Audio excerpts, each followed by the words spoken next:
everybody, this is Paige from Mosaic Moments, and today I am doing a tutorial with the 4x4 Diamond Mine set, which comes with the 4x4 size and the 1x1 sizes. So the 4x4 Diamond Mine makes a frame like this one, and it also comes with these 4 triangular pieces. So basically you're getting 5 cuts all together with this die here. I am going to be using it to cut some photographs today. For my project, I did print out 5x7s because I'm going to be using these 2 spaces here, and a 4x6 is too small to get those at the same time. But another option, if you don't want to use 5x7s, is to use 2 different 4x6s to fill those 2 triangular spaces. They would just be 2 different photos rather than the same one. And I also be filling the rest with pattern paper.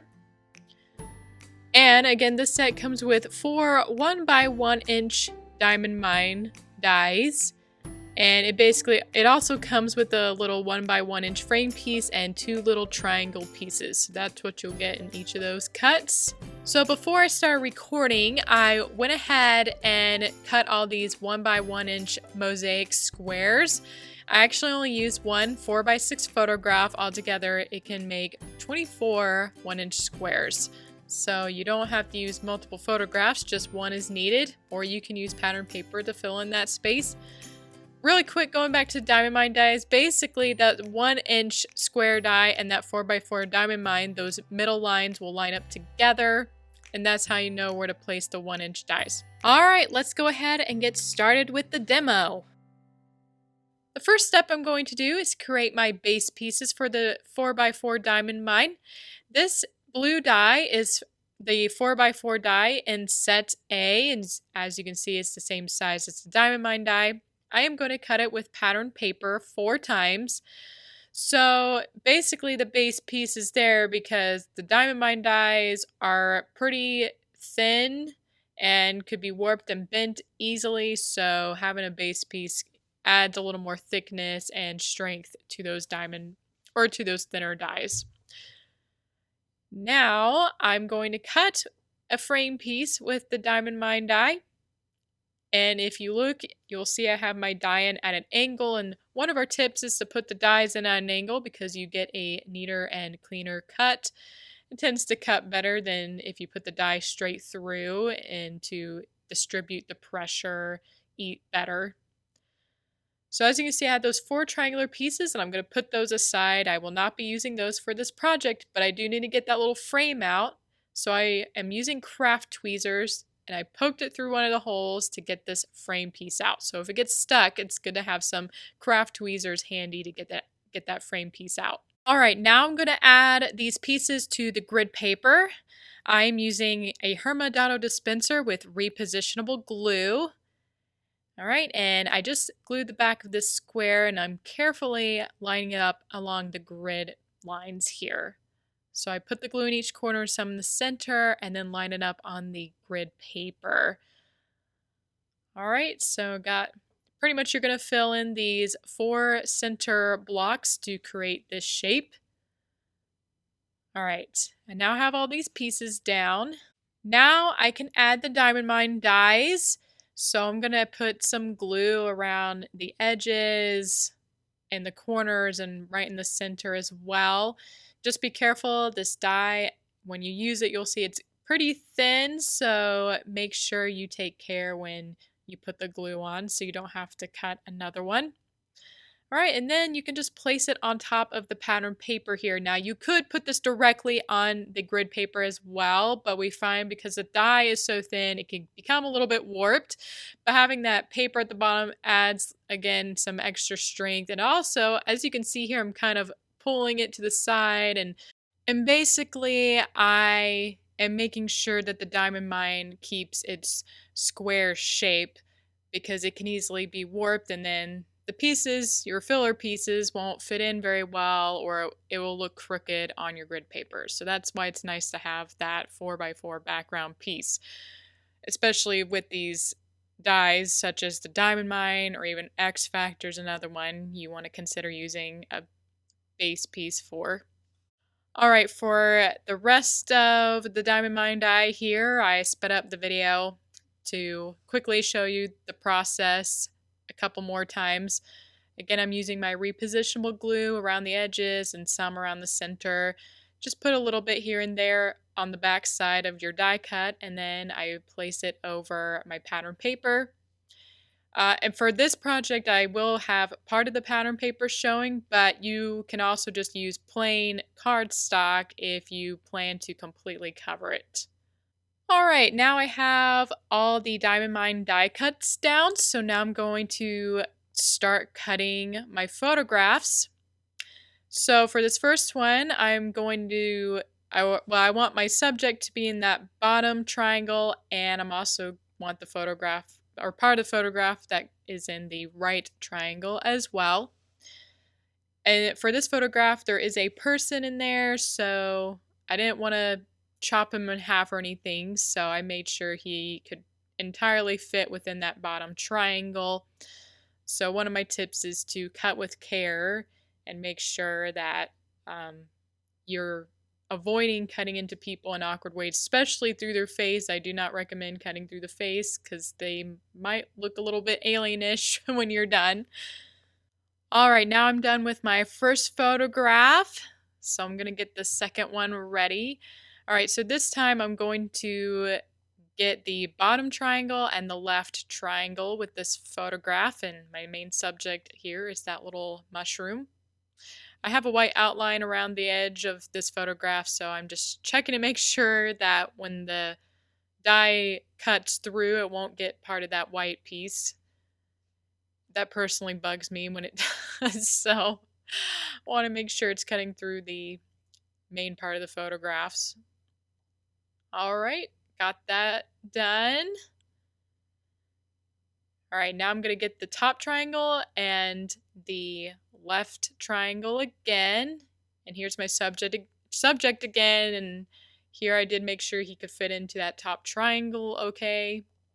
And you may have noticed I have my die placed in the die machine at an angle. Again, that's because we find that gives you the cleanest cut since it puts less pressure in the machine when you put it in at an angle. Alright, this time I'm getting the top triangle and the right side triangle for this last cut. As you can see, you just roll it through the machine, and then I pull out the two triangle pieces I want, and I'm finished with the photographs. Alright, this is the fun part for me anyway, is seeing this collage come together. So as you're doing this, see, I cut the photographs all at once and stick it on the page, but at home you may want to immediately glue these pieces right after you cut them with the die machine, so that way you remember where you intended to put each piece.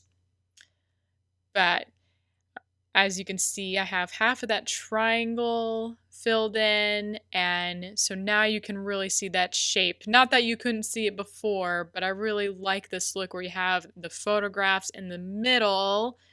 That gives more definition to this diamond shape, and then the pattern papers on the outside of it. So you distinguish a little bit better versus if you had all photographs or all pattern paper. Alright, so this part is finished. I love the way it looks so far, but now I need to finish it up with these 1x1 inch diamond mine dies.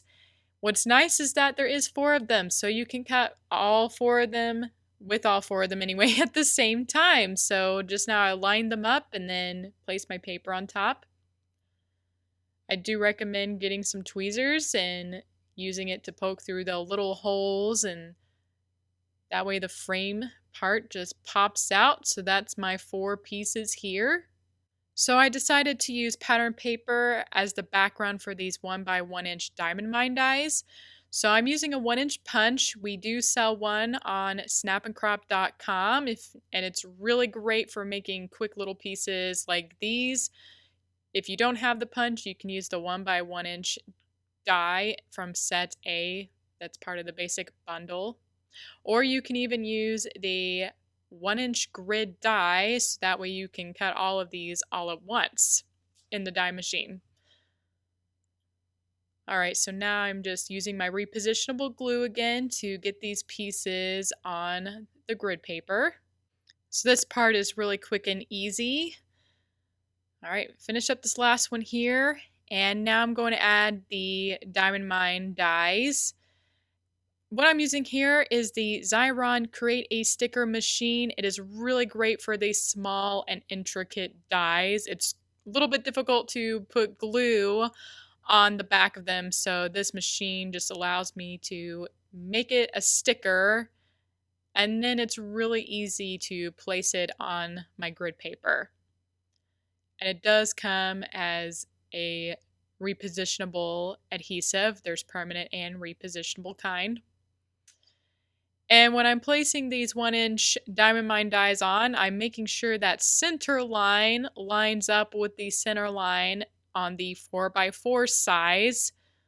So here, see, I'm making sure that line is going the same direction as the 4x4 Diamond Mine die next to it.